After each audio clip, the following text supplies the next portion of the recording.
What's up, YouTube? Welcome back, DJ Reacts. Um, so I'm gonna put together. I've got some videos I think are extremely important, and these are not your oh, TikToks or excuse me, your your dumb drone things. We already know what that. Well, we know exactly what it all is. Ours and the ones that are not ours, and that's the issue, right? The U.S. Uh, cannot have other countries. Hey, we have things in our airspace and have no control over it. Interesting, some interesting perspectives on this. But what I wanted to show is so I don't know if you all know who Dr. Stephen Green is. He's an emergency physician, and he gave all of that up. Type in Stephen, Dr. Stephen Greer. You'll see all kinds of. A lot of people in the U.S. community do not like, and they have valid reasons from what I've heard. But thing is, you're a government employee. Said this in a few videos. Government, and you see things not agree. Uh, till law that passed in December last year came out of. Also, people like Stephen Green. If those two things did not happen, the only two avenues that you had to explore both government. So it's like, okay, if you whistle blow these departments, you go here. Whistle blow from this area intelligence here.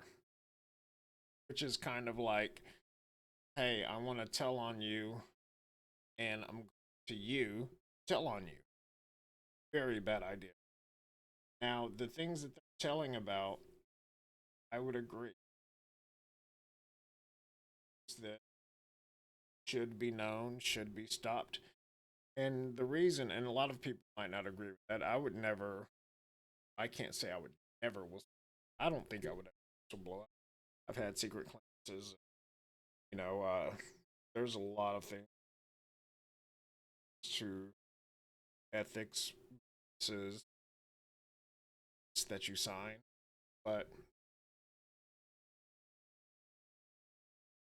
these people and what they've seen, I've never experienced that, so nobody can say what they actually do.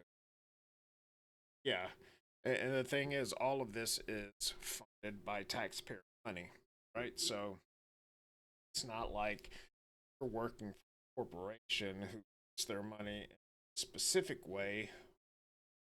It's, moral or immoral. That's not judged, but we have an entire country that's getting its budget from the people of that gotten taxes and then bid upon contracts. That's the big issue. It's coming from citizens. It's coming from taxpayer money. Taxpayers should know what their money is going towards. That's always the issue. And I agree. Should know. So this guy's a Marine. His name is Michael Herrera.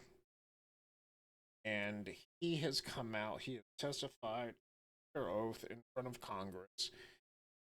Not just him, so the other people that with down with that same kind of arena, and they've all come out. But and this is not that new. This is maybe just under a year old, but it's actually there's two videos. So I don't know if you guys watch Sean Ryan, Navy SEAL. He's got a podcast. Some of the most interesting people you'll ever see, and Michael Herrera was on there. And I didn't want to play that one to do this one because This one actually up and he's uh, talking about this in people. It's the best platform to do it under. It's a bit lengthy, so I forget how long it is, but if you want to just skip to half, that's when it gets to the whole eight. I think the entirety is very important because one thing that we know for a fact, this is fact, not you know, this is not suspicion, this is not hearsay. Thing that we know for a fact is that U.S. government has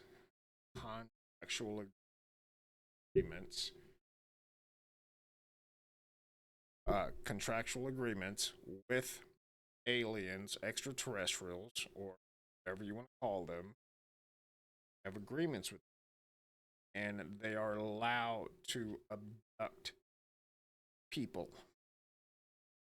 That's a fact. Whether you want to believe that or not, that's up to you.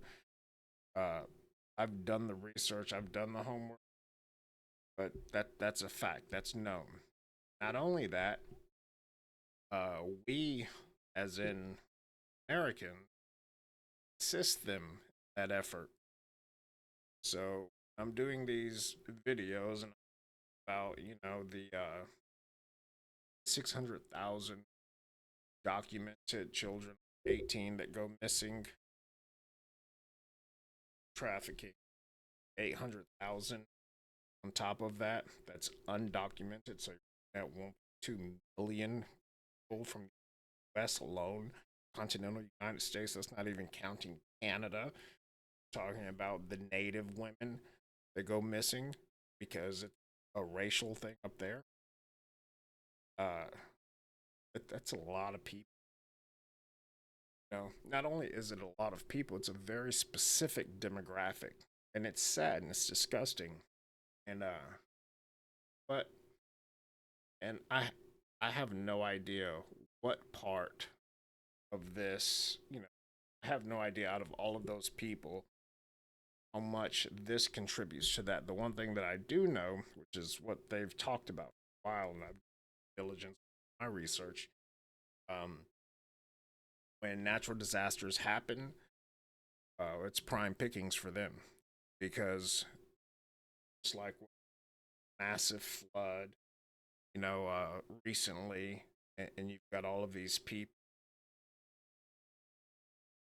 out disgusting lithium mines, for batteries, but saying, just a few days in, smell decomposition in the air everywhere, you know.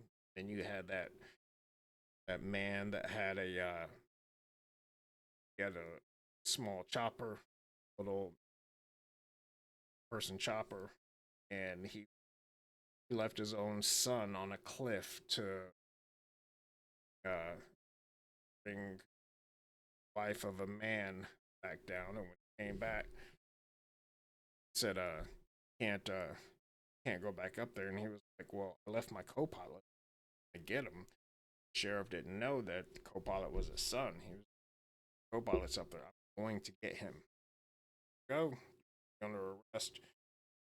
But sheriff tried to impose that law, and everybody else told him, "Hey, you can say whatever he wants. Go, son. I'm not gonna touch you." So that happened, and I'm glad it happened that way. It's disgusting. So we'll look into this. This is along those lines. This is just, mind you, he's testified under oath. Not only him, like Dr. Greer's got a lot of people that have testified. He's provided an avenue, whether people like Dr. Greer has done, provided an avenue that these people have other than government. They have some protection. So this is a big deal, him out about this. And I want to share this and a few other things are important because it's not BS. It's not any of, I don't know. It's nothing you have to question. Really, I mean, you can question it, but it's legitimate. That's the whole thing. It's all legitimate. So yeah, let's get into it. I also want you to pay attention to that. I was just watching this a little bit ago, and second comment. Notice how is speaking instantly. Everyone in the room while talking. This guy isn't. Thing that I did was med. I didn't get all the way med because I out, but I to study clinical psychology. Very strict focus on behavior, why people they do, and studying body language. Big focus on different countries. Having to learn languages was one thing, but I also to a bit more behind that. There was even though I dropped out of it, I did that for a long time. I did it so much to where I actually taught it to people. So those micro expressions, things people do, voluntary things that people do, muscles, face, whatever. As well, being in a bucket, I can spot all. And if I thought that lying at all, or I wouldn't play. I just thought it was interesting. I'd say, hey, don't know if this guy's full of shit or not, but seems interesting. But he's a Marine of team that brought to come out about this. It's a very big deal. I don't think a lot of people understand. You don't get fame or anything good from this. You get a lot of bad stuff for the rest of your life because you got your government against you.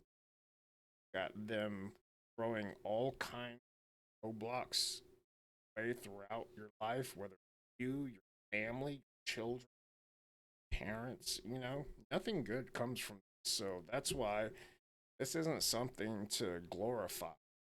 This isn't something he's doing because he's like, oh yeah, people are gonna not for any good. Well, it will be for something good, but it's not like he's getting paid or anything. It's this. All right, now we'll get into it. I'm about to tell you hasn't been something that I've disclosed until recently in the help of Dr. Greer, among other people, so I appreciate your help with this. In 2009, my unit, which was most decorated infantry battalion in the entire Marine Corps, which was 2nd Battalion, 5th Marines, was called in to do humanitarian assistance operations out in the Philippines, which was Operation Quetzana, which we were attached to the 31st Marine Expeditionary Unit, which conducts maritime operations all throughout Southeast Asia, in conjunction with the 7th Naval Fleet, which houses one landing helo deck, or LHD, among LPDs, which is what I was on, called a USS Denver. Ironically, that's where I'm from, so kind of felt like home. Now, during that operation in Quetzana in the Philippines, they had actually heard that a tsunami and earthquake hit the western part of Sumatra, which is western Indonesia, Padang City more specifically. Out of all the ships in the 7th Fleet, the ship I was on was the only one that was routed to that location, which was oddly strange, but then again, this is my first humanitarian operation, so I don't know the logistics of it, but the skipper of the ship would probably know that information. So this happened September 30th. We end up getting called and dropped anchor around October 8th. We are briefed in the ward room, which is the officers' mess, where they eat like their cafeteria per se. And we are briefed that there is some of President Obama's family members that are present on either in the city or somewhere near there. They had a SEAL platoon that was ready to go to retrieve those people. Us knowing well that Indonesia is also the 2nd largest terrorist capital where they train these guys, and they'll send them up to whatever theater of operation where anybody wants a piece of the United States, they ship them up to go handle it. So we know that well, and We were then briefed that we were going to be armed during this operation, just to also provide security for the transportation coming to basically drop off medical supplies, sheltering items, food, purified water, things like that. So they ended up selecting certain Marines to go ahead and do this. We were only in sticks of six Marines, so it had NCOs on top of other Marines to help with that. So we again boarded CH-53 Super Stallions, which are gigantic helicopters that are roughly 100 feet long. I love the design of them. It's my personal favorite. But we ended up boarding this on the ship, and we flew to the southwestern part of the city, which is Padang. Looked a lot different through satellite imagery that I've recently seen. Back then is a lot different, especially because most of it was decimated, on fire, rubble, flooded, you name it. Basically the worst kind of scenario you could ever see. From then, once we touched down on this landing strip, it took probably about 2 minutes. And then again, the pilots got radio confirmation to go ahead and drop us into certain parts. So we again dropped to a hasty LZ, which took probably about 6-7 minutes to fly to from that position. And we dropped to a hasty LZ. We got off the bird, and what we were instructed to do at that point through the briefing was to push to a high ground, at least to get better observation. As a Marine, the tactical advantage that you get from having a observation from a top point is you see everything clearly. You could also, coordinate from there. At that time, we had did a tactical column, which we are able to get eyes on pretty much everything, especially with 6 Marines. So we have the effective communication at that point. If we need to engage, we can properly do it within the amount of ammunition we've got, as well as the weapons that we got, which were only M16A4s. So at that point, we decided to push forward. We trekked up about 300 meters. At this time, I have a Panasonic camera that has the ability to take photographs. It has a ability to take videos, obviously. When we got to this high point, I was taking video camera, and I had actually turned to the north, which just kind of slopes down. And right there was something that stuck out like a sore thumb, especially with jungle terrain, things like that. Vegetation, very green stuff, was something that stuck out so well. It's always going to be basically imprisoned in my mind for the rest of my life, and it has been for 14 years, was something that was rotating, and it was transitioning between colors like a light matte gray, as well as a dark matte black. So in between, that's what it kept, and it was very smooth. We had all looked at each other as we got online, and we decided to investigate. The further thing I want to say is that I actually took pictures and video of this before we actually trucked down. We had a dump pouch where we basically, if we expend ammunition, we want to retain our magazines, so we put those there. So I dropped my camera in there, and we decided to go down. We didn't have any communications, which was weird, and that was a very odd thing, and it's something that either could have been good that we didn't, or it could have been something that could have been very bad. And it just however you want to look at that. Once we got down this slope, we were approximately 150 meters away from this craft. When we all got to the point where we could see it, just like behind here, again, Mr. Schratt, phenomenal job. You can see that the craft here actually was roughly about 300 feet. And the reason why I know this is because you could fit 3 of the helicopters that we flew in on underneath this craft. It was rotating a clockwise motion. The panels here that you see, the black ones, at least 3 of them, was like a Vanta black, very dark. I have no idea what that was. On the very top, there was like a pyramid structure that you could see the shadowing of it, which would elicit that was a pyramid structure. Now, I just want to chime in real quick, because in one of his talks about how, I'm not sure if you guys are familiar with this color, but it's a very specific dull matte black color. It's used for to be undetectable to radars and things like that. And it's such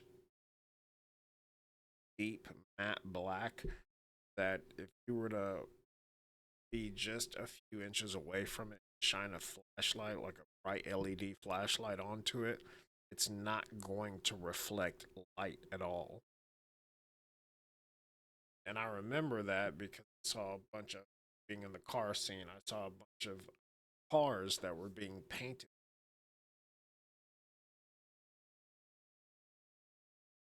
really intrigued by that color. I'd never seen that color be painted on an actual car before. I was seeing all of these cars with that color, and wow, that is the deepest matte black. That's the deepest black I've seen. It's a black so deep. I don't know. It's strange. You can Google just deepest matte black.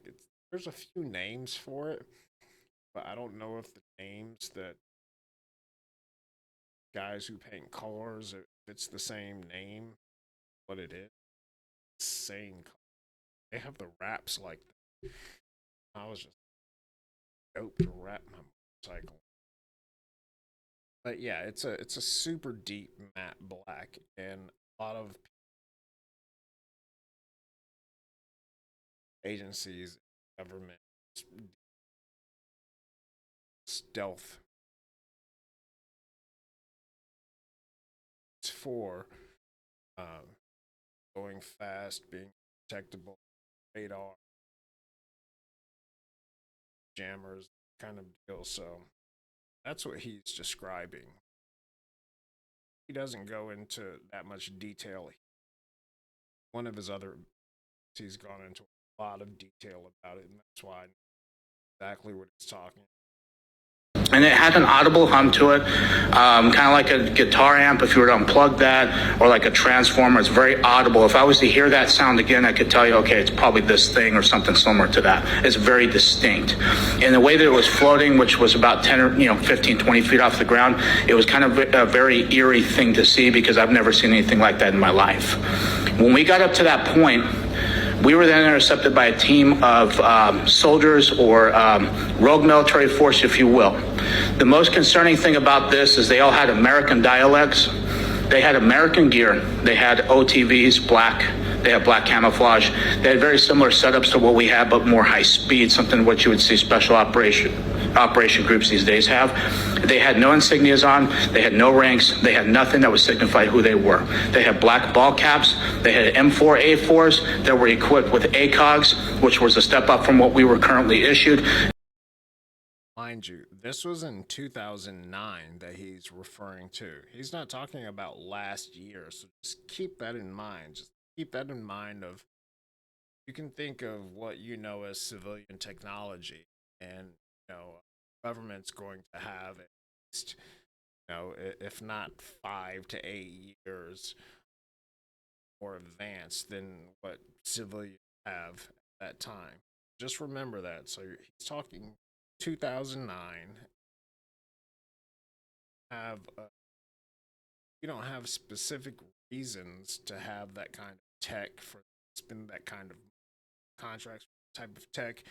Not going to have it. So just keep it's '09.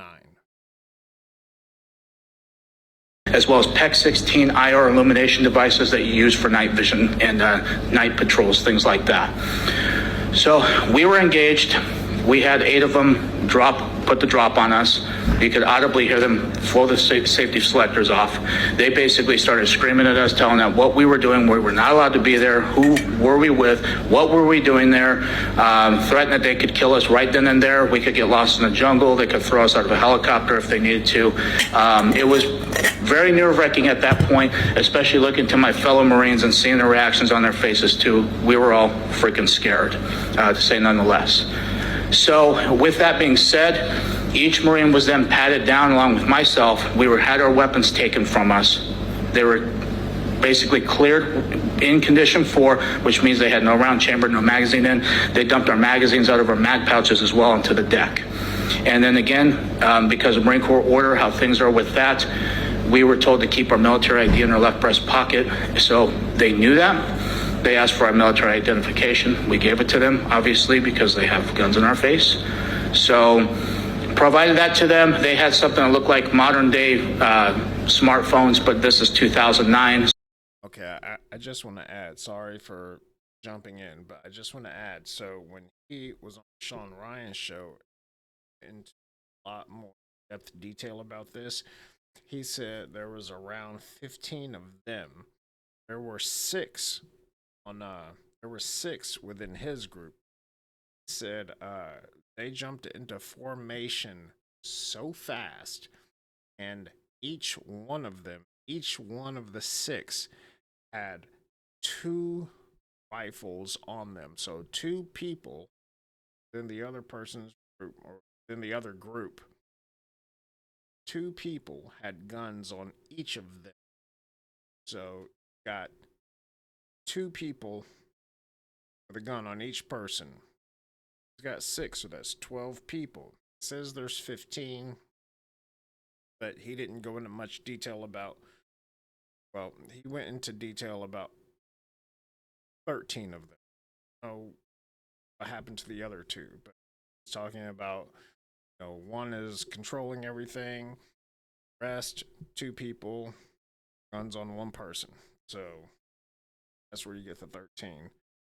He never said anything about the other two I've seen. Maybe he has. I'm not saying that he hasn't. I just haven't seen it. But I just wanted to preface that the way he talks about them almost makes them seem inhuman. I don't know. Maybe I should post the Sean Ryan because he goes into it's a bit more relaxed than a formal, actual formal. This, but either way, I just wanted to so you. So it's not really as high tech compared to obviously today. So they took some pictures of our military ID, and then they had something to remind me of a BAT system, which is a biometrics tracking system that we would use. This is for insurgents or anything like that. It would take fingerprints, it would take retina scans, it would take pictures of them and document them. So if there's other militaries that were coming to relieve our post, they would actually have this information too to know who they are dealing with. That's what it reminded me of, and I had trouble scanning the IDs. As this is going on, we're going back between these guys as well as what's going on in the background. At that time, there was 4 of these trucks, which were F-350s. They were up armored. They were pretty beefy. They had weapon cases that I've seen before because of something that we've actually loaded weapons into. They had 2 of them that were in the back of each truck. They also had these containers that was illustrated right here, which come to find out through recent revelations from yesterday from somebody who came forward to Dr. Greer. I don't know who they are, but what they had told him and what he has told me is that this gentleman knows exactly what these were used for because they had like a cylinder on the front, which is either for oxygen or what I hypothesized was for vacuum sealing, which believed me to suspect that they were smuggling narcotics or drugs.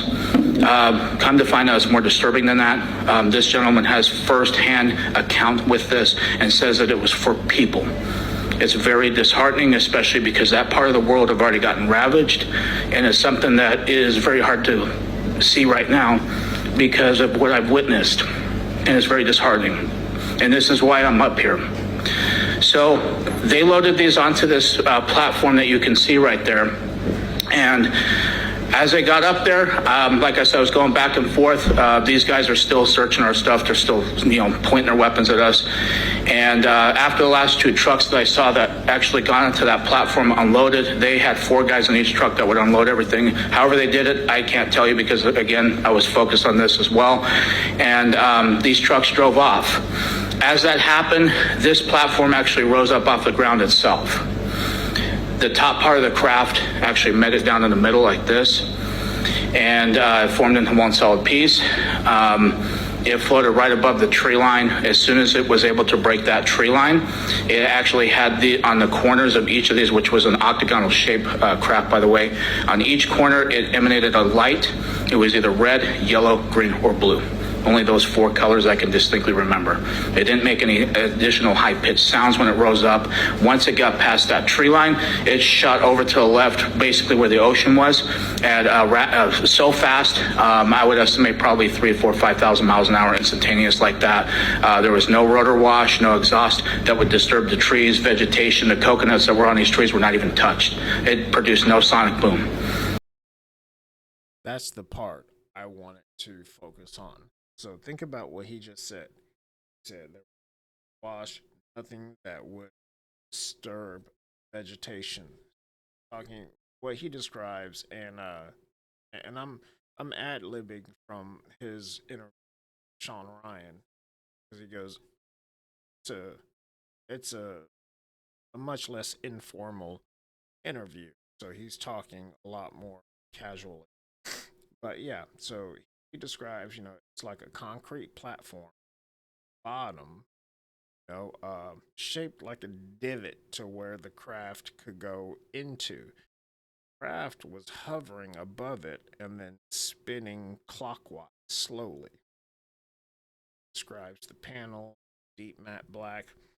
This is the other part. So he's talking about lifting up above the tree line, motor wash, right? So disturbing vegetation, wind, no noise, no nothing except for that hum, and immediately left at 3, 4, 5,000 miles an hour. The ocean is no sonic boom. Think about that. Anything, even a bullet. When you like when I buy subsonic ammunition, uh, if I shoot that subsonic ammunition too far, especially with my assault rifles, 7.62, it goes past a specific distance, it's gonna crack that sound barrier. I've done it many times when I was younger because I didn't understand how it worked. I sit there and that rounds up, da da da da da, or anything, and then you hear yeah yeah yeah yeah yeah yeah, just cracking that sound barrier. Anything moving that fast is gonna just shatter that sound barrier. You've heard of sonic boom jets? You've heard things just crack that. That's that sonic boom breaks the sound barrier, and nothing from this. So the only way that that could actually happen is have your own gravitational field around you. So you're not really, and that's the only thing I can think of. I could be, I don't know, but having your gravitational field breaking sound barrier, technically, not technically in that plane like a normal object would be, own gravitational. So speed and distance become a non-issue. That's the only thing. I could be wrong. I don't know. No, let me know. But that's just always interesting. And he's talking about these people in the interview. He says, had American accents. He talks about a couple of them. He could see like the grayish blue eyes, a few of them, and like were they seemed human, had American accents, but were they actually human? Way more high tech than we had on. Same black, that matte black that was on the craft is the same as their suits. That was interesting. And he specifically said American accents, human trafficking. So they're not only using, they're creating these natural disasters because so many people are missing and they could traffic them. But here's the thing: you would not be able to ship. I don't care, one person or 50 people at that type of speed, not have your own gravitational speed, inertia, momentum, none of that affected you. That's the only way you could have human beings, transport that. Because otherwise, you would splat against a wall. Literally be a pie getting against a wall. There's nothing. That's why it wouldn't work. It doesn't matter what you are, unless you're a, I don't know, deep sea jellyfish, something. Not, it's not possible. So that kind of speed have to be outside. I don't know if you're completely outside. Obviously, you're not because you're still a speed. You're gonna get a. This thing was so fast. So as that happened, they basically had told us to turn around. As we turned around, kind of a couple things that went through my head at that point was that we're done. They actually started loading our magazines into our back into our vest in a way that would be hard to get them to put them into a weapon and to actually, charge the weapon and actually put it around in the chamber. So they put those in. They actually slung our M16s on our back for us, but when they did it, Marine Corps not really issued the best gear, especially at that time. So the slings back then were, I would say, subpar quality, cut my neck pretty good, and they kind of went in that motion and made sure they were secured so we couldn't really get them as easy. And they escorted us back up this slope. And they told us we were not allowed to look back. Two, that we were not able to talk about this. They were actually, two of the guys were actually talking about either, hey, should we smoke these guys right now? That's what they kept saying. It was kind of feeding more into the fear at that point because, again, I don't know who these guys are. I know they had American gear. They had American sidearms as well. If these guys have actually taken an oath like we have, and then why they're going against people like us and even willing to kill servicemen who just even stumbled onto this, it just blows my mind, and it's very sick. So as we broke atop this hill, we decided to book him, and we ran back to the LZ. There was a gunnery sergeant that was attached to the ship. I don't know this gentleman personally, but I know he's very unhappy with seeing us because we had actually had our weapons slung. We were not combat effective at that point if we needed to be. He asked specifically why we were. We didn't tell him exactly why. We just came up with an excuse. And then we waited for the next CH-53 to approach, and we got on board, flew back to the ship. We turned our weapons in back to the armory. We took our gear off back in our berthing, and we went upstairs to be debriefed by an admiral that I've never seen before. And it was kind of somebody who was out of place. I don't know if he has any kind of relevance to this at all, but if that's the case, if he does, I hope he comes forward with that information. It would be very helpful. So as we're going to go ahead and fast track to a couple days later, which we end up in Subic Bay, which is like the party town in the Philippines. So we had 3 days there of liberty. The first night I come back, because we had to report back to the ship each night, we were not allowed to stay out in town. My rack was on my camera was on my rack, and the memory card that was in it was out, and my battery was out of the camera, missing as well. So all of that was missing. The only thing that was there was the camera. Mind you, I had my locker secured. I had other stuff that was basically piled on top of that camera. So whoever did it knew what the hell happened. So after that, the other thing that was also notable with that was each of the Marines that were with me also had their cell phones taken that they brought. Even though they didn't bring them on the mission, all their stuff was missing. The other people in the actual platoon never had their stuff touched. It was only us 6 that were affected. So fast tracking back when we returned back to Okinawa, one day I had got a call from the duty that was in the barracks. Each barracks has like a duty of Marines that are, making sure there's still order, things like that. He had been told that I needed to go up to the CP, so he informed me. So I had hightailed it up there.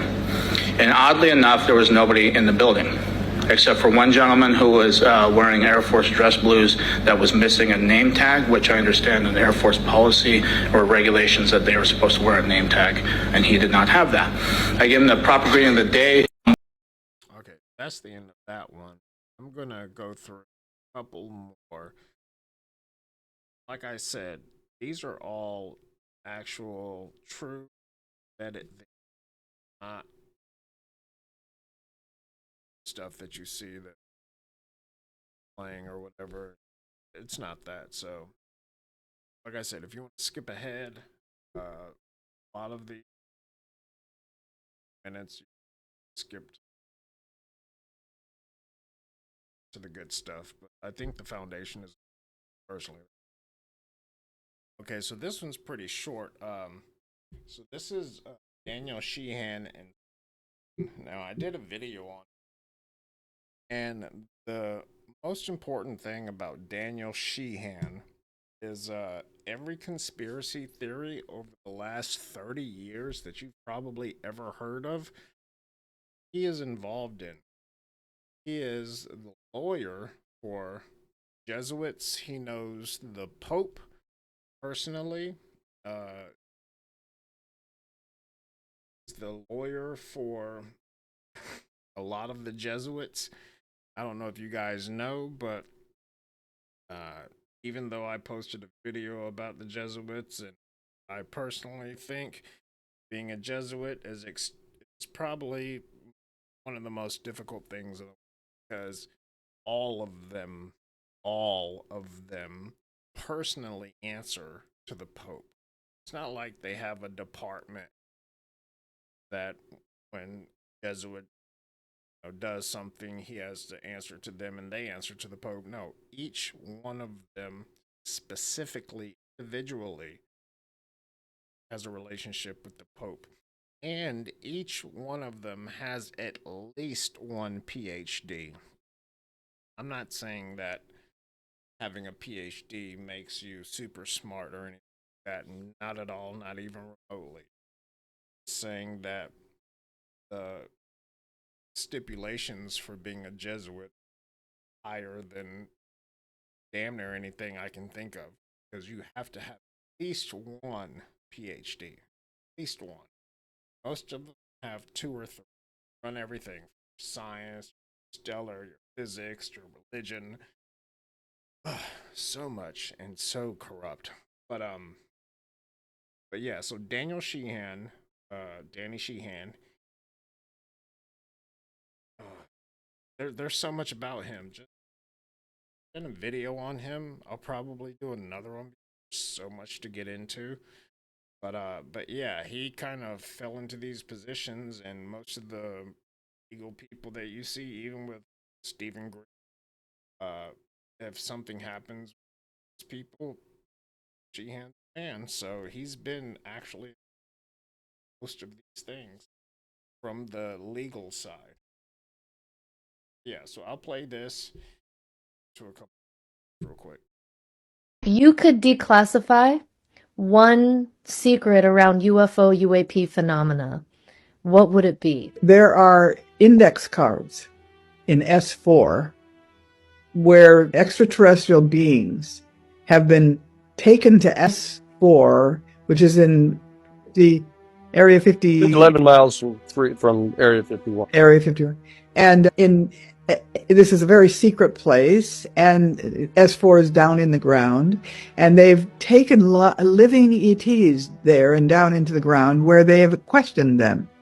Because in the crash retrievals, there have been times when the ETs have been alive. Danny knows this for sure because he interviewed someone who actually worked at S4. That person's supervisor was interviewing the ET and writing down on index cards what the ET person was saying to him. I want them to declassify the index cards. I would want to know what the specifics are of the communications that have been established with any of the extraterrestrial beings, whether there's some kind of a treaty or whether there's some kind of set of protocols that have been agreed to, and what it reveals, if anything, about the intention of the extraterrestrials. I'd really like to know what the status of that is, because that's where a lot of the work has to get done. So what are you doing here now?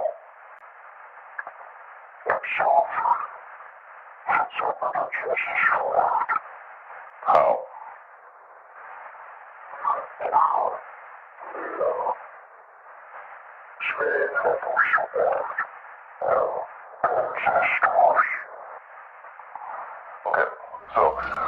Okay, So that interview saw,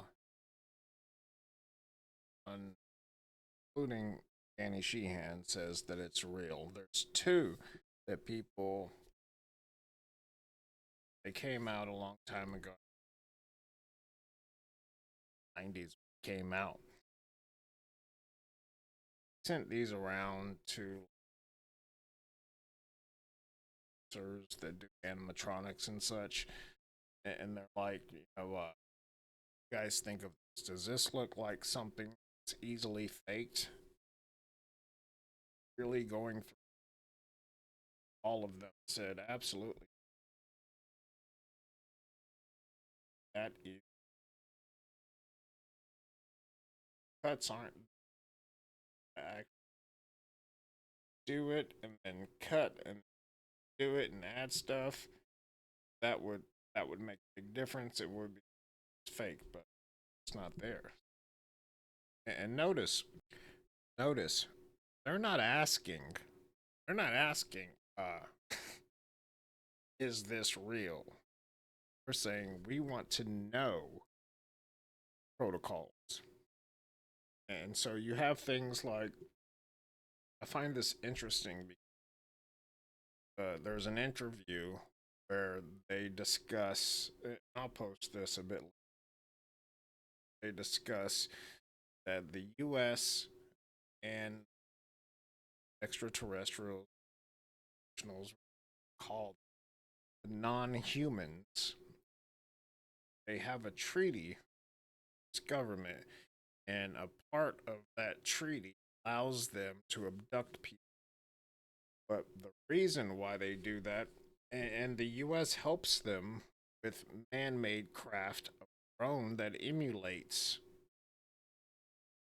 extraterrestrial or interdimensional craft. That's interesting as they go around the extraterrestrials, or the extraterrestrials will find them and send the humans to get them. But either way, it's either abduction or it mocks a real abduction, right? And the reason they've been doing that a lot is because they're trying to find people that have a naturally higher psychic ability than other people. If you naturally are psychic, then they can use normal means of communication, which is telepathy, to speak with the mouth. They really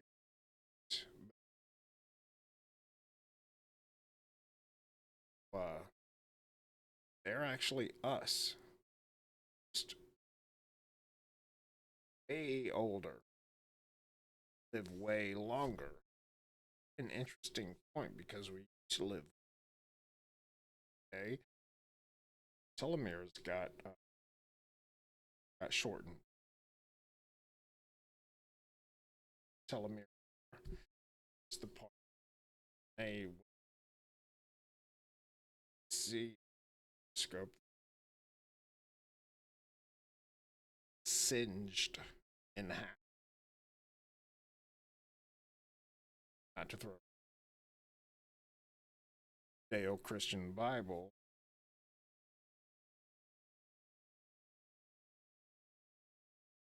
shorten your life to 20 years. Then now with genetically organisms, GMO foods, and yes, the air, fog now, that's apparently, people just aren't like, you're doing good to 80, unless you're in one of those great places that use volatile, a lot of fish like Okinawa or specific places in Italy. It's olive oil. But yeah, we'll get on to the next one. I've got a piece of the interview, so here it is with the. This is only 1 minute and 4 seconds. Sean Ryan interview Michael Herrera. So check it out. And he says it's not drugs that they're putting in these shipping containers. He says it's humans. Human trafficking. Yes. His own words. And, of course. And he also wants to come forward, at least with him and 30 other people that are involved with that part of the work. But it was very disheartening to actually get that information relayed to me Because here I'm thinking for years it's drugs and it's a much sinister thing. But it makes sense because they use natural disasters that people are going to be missing anyway. Yep. Scoop up people. I mean, I've been covering human trafficking this year. Right. And that's, a lot of the human trafficking comes from third world countries in distress. You're in a third world area. Yep. In distress right after an earthquake would be, it's prime. Yeah. Prime time to do a human trafficking operation. Right. How big were the containers? I would say probably 8 feet and 10 feet. 8 feet tall, 10 feet within. So like maybe half a Connex box? Yeah, about that. Okay. That's absolutely disgusting. And you can see why that's bothersome. Because soldiers think that everybody's fighting for the same cause. It's in a person's head. You never know why they're just intent. I've always said intent. Sniff out someone's intent. And intent is everything.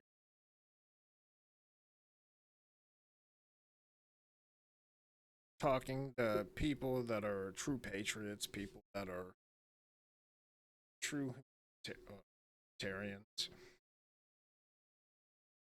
Stuff. This guy's. This is Stephen. He's been been involved in stuff. See, he's a lot older, but just listen to what he talks about. Very, very individual, very smart, and involved in a lot of aspects of things.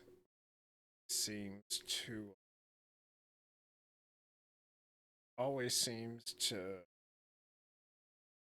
keep himself out of topics. But look at the comments. See, alien babysitter. I have aliens. Aren't a to us. They're sure selves. That's um it's a very it's a very way kind of thought.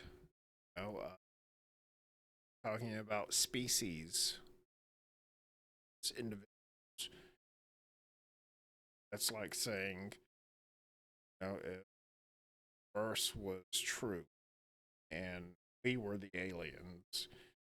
It's like saying, oh, the humans are great. They came here, brought food to us, and they saved us from destroying ourselves, and they're all great. Well, no. If that were true, have prisons, we would. Any of the abominations, the unalivings, the self unalivings, the violence, any of these things. You know? So, no. Talking about species of individuals. So, you shouldn't think that way about anything, I think. I mean, we're not so primordial or instinctual like insects. Not bred for specific things, food, breed, die. Not that basic, but above it. It's close. It's been.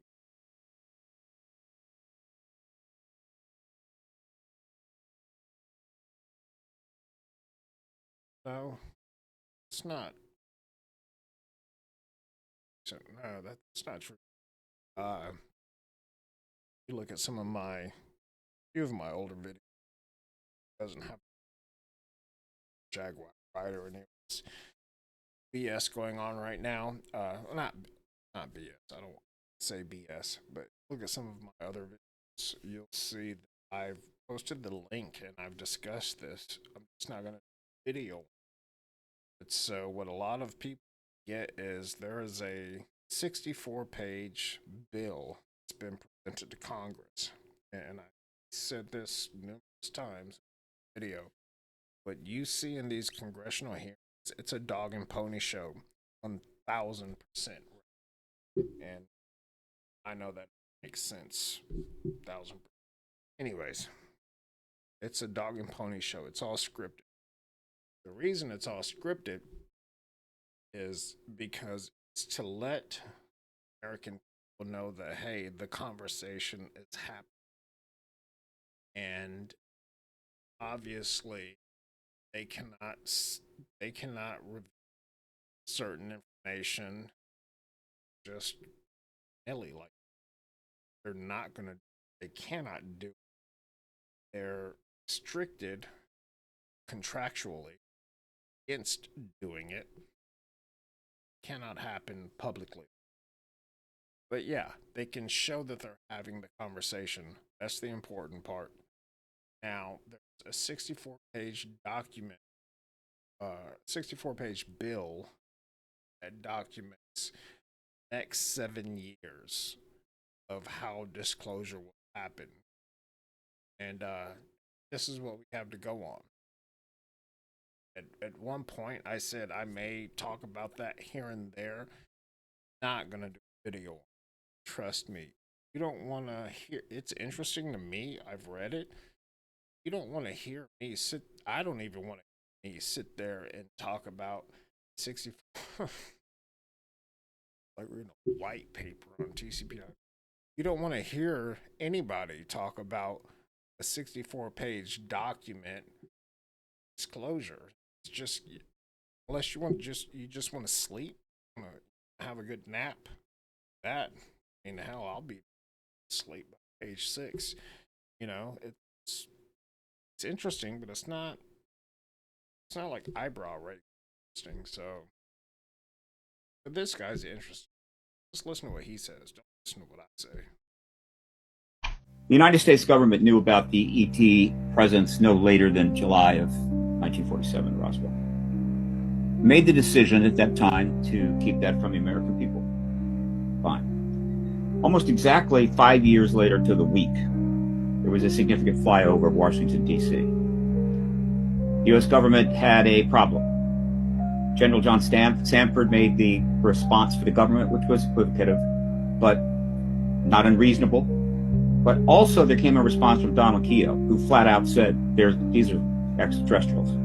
It's not human. Again, the government made the decision to keep this from the American people. 10 years later, 1962, we had the Cuban Missile Crisis, where we almost had a nuclear war. Only 4 years after that, these craft started appearing over our nuclear facilities and shutting our nuclear weapons down. How many times this happened in the 60s, we don't know. Because the Air Force probably at some point was able to keep a much tighter rein on the outcome. But witnesses for a number of these shutdowns came forward. They have been trying to testify before Congress for 30 years, which is when they initially made the decision to start coming forward, led by Captain Robert Salas. The government has not allowed them to testify, and in fact, it has virtually ghosted them. It was about the only thing they could do. All right. And so that was in the 60s. Again, the government kept this from the American people. Decades went on. And then we start to approach what I think is the end game, the end of the truth embargo.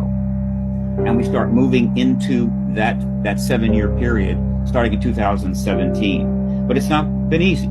It's been slow. There's been pushback. There's been some wins and losses, but we are moving toward disclosure without question. However, we are also moving toward nuclear war. Just that one thing alone is enough to be justification for more action from them. And so as we stall on the disclosure process, we suddenly have what the history will call the era of the drone swarms, the drone swarm flap. Let me take you back to May 17th of 2022. At that time, we had a hearing in front of the subcommittee of the Intelligence Committee in the Senate. Scott Bray and Ronald Moultrie It was the first hearing, by the way, since the last one in 1968. So we're talking 54 years. So that's progress. And they came in, they were working for the UAP task force, and they testified. It wasn't, grandiose. It was kind of basic. A lot of people were not satisfied. But at that hearing, you may recall, a video was presented, a video that had emerged not too long before the hearing was held. And it involved a drone swarm around one of our ships at night, not over New Jersey, not over the UK, not over some part of the United States, but over one of our ships at night. And they did not shoot them down. In fact, they didn't do anything. And the only reason we got that film is because, well, a lot of sailors have cameras. They're allowed to take cameras with them. And somebody filmed it and it got in our hands. And Scott Bray, tried to explain it, but it was really painful. So the drone swarm era goes all the way back to 2022. And it has been escalating ever since. And so here is my conclusion. The extraterrestrials have lost their patience. And the risk to us as a civilization has only increased. And so they decided we're going to end this nonsense. And so they are doing incursions, using their devices, whatever they are, not just in one place, not in two places, not on one continent, multiple continents. And the U.S. government knows it. And what do? Here's what they do, right? You can't shoot them down. They know they're extraterrestrial, I can assure you, right? Trying to shoot down extraterrestrial craft of any kind or orbs of any kind, you end up killing human beings, and it's hopeless. You don't want to send up piloted craft because they could crash. So you send up your own drones to somehow monitor them as best you can. And so what you're seeing is a mix of military drones and non-human craft entities of whatever type they want, engaging in some, I guess, process, probably mostly surveillance by us of them. And that is all the government can do. And so what the ETs and their genius have done is put the United States government, the UK government, in an impossible position finally. In other words, we can't tell you what they really are, though we know, but we can't stop them from doing this. And they continue to do it, and they will continue to do it. And the pressure on the government, the embarrassment for the government will become excruciating. And those people within the United States government that somehow have decided that we will never know this truth as long as they walk this face of the earth will finally just capitulate to the growing number of people within our government think it's time we know the truth about this. And so this is an ET-driven intervention to get us into the post-disclosure world before we blow ourselves to hell. The current engagement of it is to send up our own drones to try to, I don't know, follow them, do what we can. The whole thing is a giant fiasco, and it only leads one way, right? There's so many of these things can go on, and so many members of the Senate or the House or the DOD that have to come out with ridiculously idiotic answers and make complete fools of themselves before they realize if we would end this truth embargo, we could stop making fools of ourselves and our government and move on with civilization. That's the narrative that I'm using for this. I'm very comfortable with it, but I certainly invite those that disagree. Thank you. That was powerful. That was powerful and very important, I think. It sets a marker for where we're at. He's not wrong. The only thing we have nothing that compares they have at all. So, right, the one thing that we can do is surveil them. This is the time of drones. Got tons of drones. New laws have come out against drones. I don't know if you guys are any of you fly drones. I do. So there's a new law that any drone, I think I said this in one of the videos, but any drone over 250 needs to have mode ID, which is what we use to track a vehicle in flight. And if you're not good with measurements, your keyboard weighs more than 250 grams. Mine is definitely double that. Yeah, that's not big. It's not big. Even you're talking about like hand-sized hobby drones way out. So yeah, let's look at a couple of other things. Just some new things that are not going to be this long, but they are going to be relevant to be truthful news. So let's check this out. What is happening with? What can you tell us about these drones? What I would tell you, Jennifer, is that they are being actively monitored. Installation leaders have determined so far that none of these incursions impact the base residents, the facilities, or the assets that we have on those bases. We're, of course, continuing to work with host nation authorities and our mission partners to ensure the safety of our personnel, our facilities, and the equipment. The bottom line is it's something that we're going to take seriously. We're going to continue to look into it. But as of right now, he's not had any significant issues. Some issues with the reporting on how this is being reported, and not drones. Let me be very clear. This isn't conspiracy. This isn't craziness. They are not drones. We had the same situation at Langley Air Force Base in February. They were there for 16 nights and they could not disperse them. It's the same thing all over again. It's really, really, really important that we stick to the... Yeah, I forget that was in Langley. I've been to Langley a few times. Langley, and I was at NASA Langley. Say it. A lot of places, not a lot, but specific one, and it's where NASA is on installation. It's not like it's like that in most places. NASA has a lot of bases on the East Coast.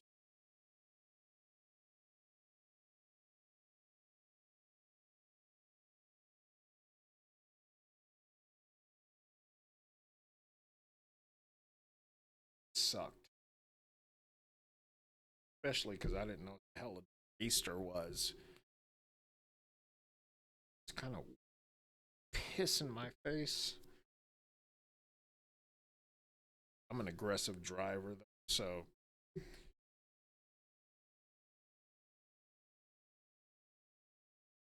south you drive, if East Coast drive.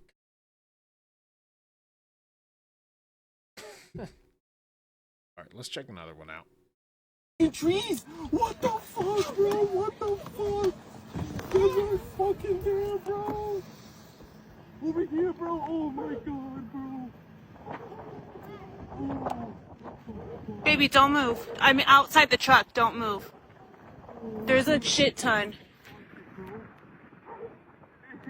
Oh my god. It hit over here by the fucking trees, bro!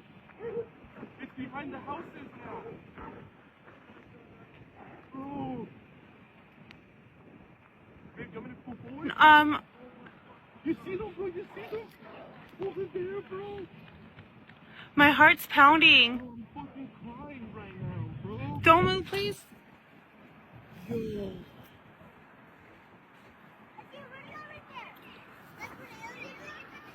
Bro!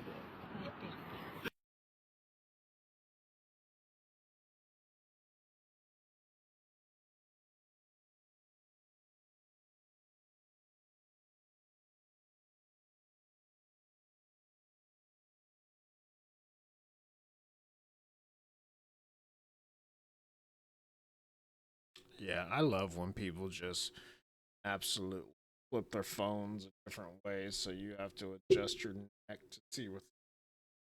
I mean, I agree. I mean, I don't see anything fake with that at all. See when they pixelation matches everything else. You know, and that was big. That was clear and big. Usually it's just lights, and I'm gonna show you a massive one just like a week or two ago. A massive shape. So a lot of people used to associate this with, I think it was the stealth fire beat, but just watch. It's very interesting because it's so big. It's bad.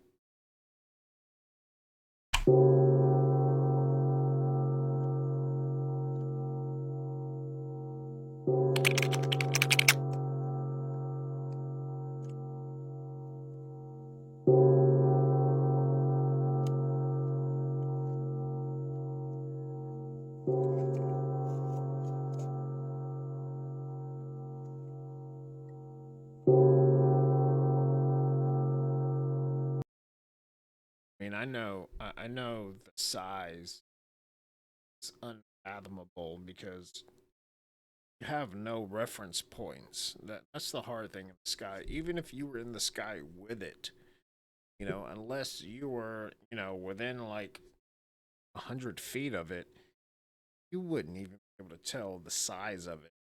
The size is massive. It's like things on Mars, things on. We can tell these things because shadows own references have for things that we can see. Things have landed. Tell their size from actual landings, also the shadows. Man, you're talking about something so massive. I've heard things. It's not unfathomable to me to say things like 300 yards wide. Massive. That's three. Think about that. Football field. It's huge. Yeah, I don't think, I don't know. I could be wrong. I don't think any human, anyone, anything to the air that's 3 long. It's just, it's pretty fathomable. There's a perfect example right here.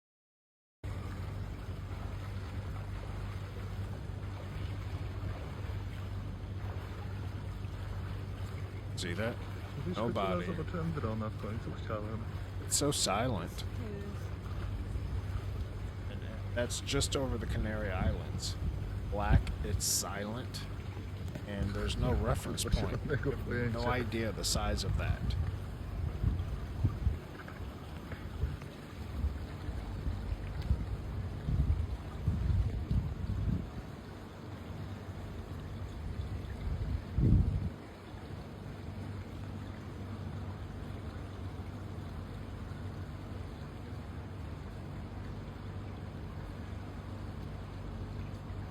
Czy to zniknie?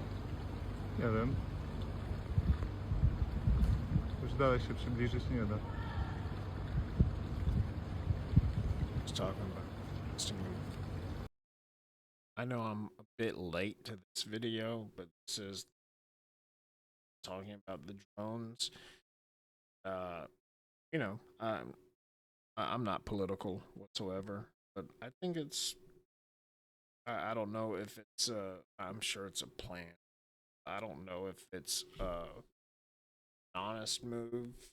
I don't know who this guy is. I mean, I know who he is. I don't know about him, nor do I care to. The fact that he seems genuine in what he's saying, I think it's pretty. I think it's pretty okay. But I'm sure that or came out with an advisor said, "Hey, say say stuff can't be rebuked at all? I don't know. I just don't trust politicians. I think it's cool that he's saying so. He should. This is a state, so let's see what he's going to say. Here's what I know from our briefings. I know for a fact that we were told there are drones hovering over New Jersey's critical infrastructure. What is that? Well, here in New Jersey, we have 2 nuclear plants. We have the Picatinny Arsenal. We have multiple reservoirs. We have Trump Bedminster. So plenty of infrastructure here, plenty of top security sites here in New Jersey. We know for a fact that drones are over them. We also know, and this is a quote from our governor, one of the rare times he's actually spoken on this. He said that our New Jersey State Police helicopters have actually gone up, this was early on, and tried to actually pursue or try to get close to a drone, and the drone turned off and disappeared. Those are his words, not mine. We also know from our state police that these drones are not emitting radio frequencies. So when people say we're seeing personal drones or we're seeing commercial drones, and believe it or not, there is some misidentification going on, I'll give you that. But when people say that these are nothing but personal drones and commercial drones, it's simply not true. These drones are high tech, something like our government would have, or maybe a foreign adversary would have. They are not emitting a radio frequency, which makes it really difficult to track them, but makes it impossible to knock them out of the sky with a jammer. Because if they don't have a radio frequency, you can't jam them, you can't bring them down to the ground. So if you don't know, so when you fly a drone, your controller to have a transmitter and a receiver. So controller is going to be the transmitter, drone is going to be the receiver, and it's all done through RF, radio frequency. That's how we knock things out of the sky. Jam radio signals, jam cellular signals. I used to have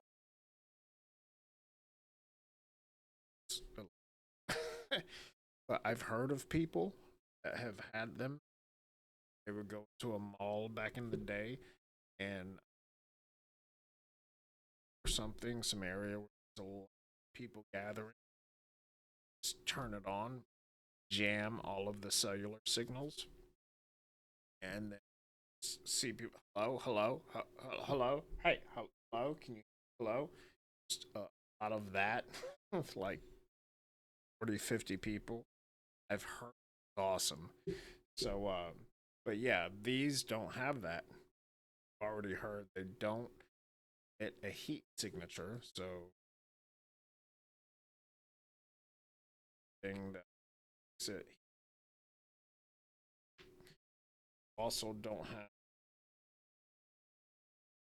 ed or F or stuff, so it's interesting.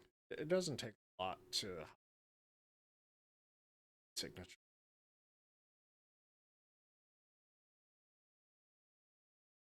But they don't have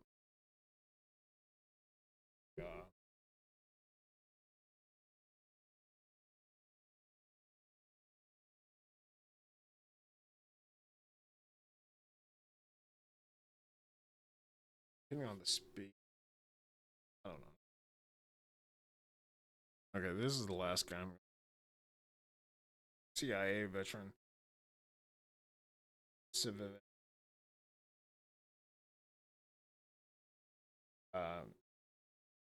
He's a character, but I think his perspective. He's a character.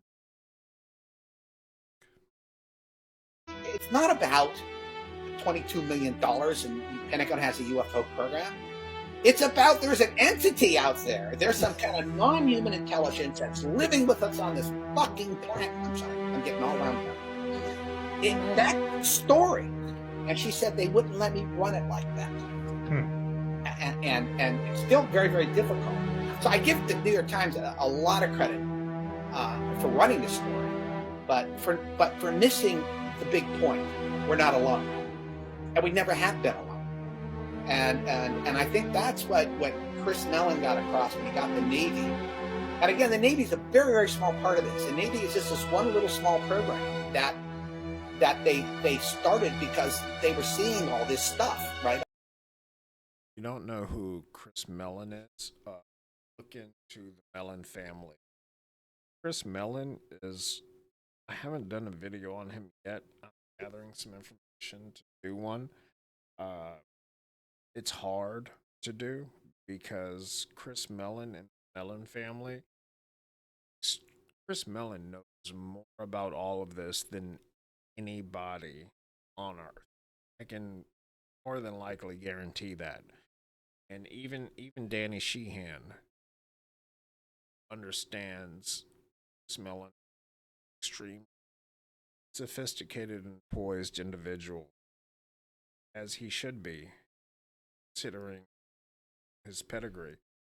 But it's also why he doesn't say much. So to find saying anything is, you're almost asking a you're almost looking for a Rothschild, give a depth. So that's why. But yeah, I'll do something on it later. Something to keep at the on the East Coast and the West Coast and with the carrier groups. And that's how this all started. But that wasn't the real program. That part of it, you know. But when the Congress saw the classified briefings, saw what I saw, they were dumbfounded. They wanted to know. They were angry, and they still are angry. Why weren't we told? Why didn't we know about this? Now, John can attest to this. This goes back a ways. This whole idea of keeping this hidden, because I personally believe that, and I still believe to this day, from everything I know, there are no answers in the sense that the government, the IC in particular, and the military have no answers. They really, truly have no answers. Okay, I'm gonna end this here. Like I said, let me know what you guys think. All of this is all factual, all real. Done my research, done my due diligence. It's not, I think there's more out there. Just been such an uptick in the last few months, and last 21, 18 days. But like I said, it's important, and I think it should be out there. So, no. See you on the next one. Like it, smash that sub and like, get the channel growing, get this out there to people like us, spread messages. See you on the next.